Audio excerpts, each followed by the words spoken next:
বন্ধুরা, আজকে আমাদের হবে ইলিশ কাসুন্দি। উপকরণগুলো দেখাচ্ছি।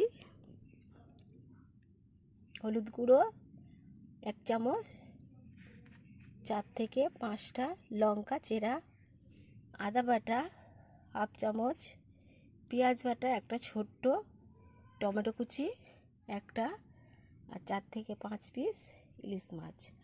আর এই হচ্ছে কাসুন্দি 1/2 কাপ, তেল 1/2 কাপ, পরিমাণ মতো নুন, চিনি আর গোটা গরম মশলা দিয়েছি একটুখানি। এই উপকরণগুলো সব একসঙ্গে মাখিয়ে কড়ার মধ্যে রেখে দিতে হবে 10-15 মিনিট। এই উপকরণগুলো সব দিচ্ছি কড়ার মধ্যে। মাছ দিলাম,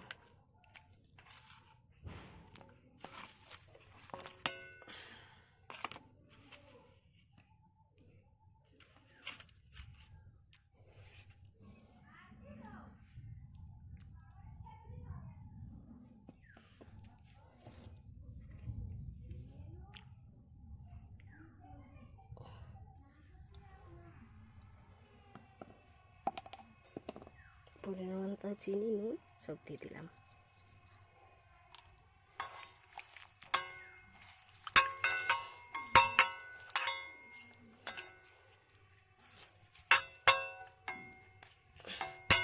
ভালো লাগছে দেখুন, 10-15 মিনিট রেখে দিচ্ছি।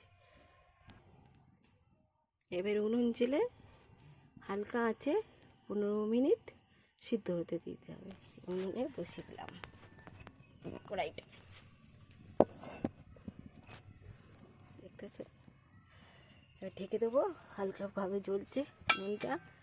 ওভেন হলে ওভেনটা আস্তে করে দেবেন, 15 মিনিট ধরে এটা হোক।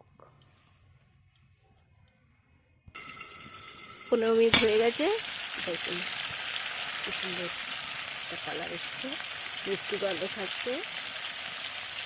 এবার একটু মাছগুলোকে উল্টে দেবো।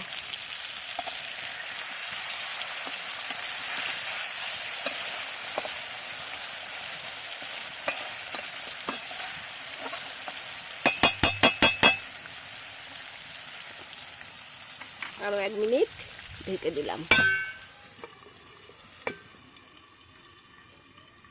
1 মিনিট হয়ে গেছে, এবার ঢাকনা খুলে একদম তৈরি, দেখতে পাচ্ছেন একদম তৈরি হয়ে গেছে। এবার নামিয়ে নেব। দেখতে পাচ্ছেন ইলিশ কাসুন্দি তৈরি হয়ে গেছে।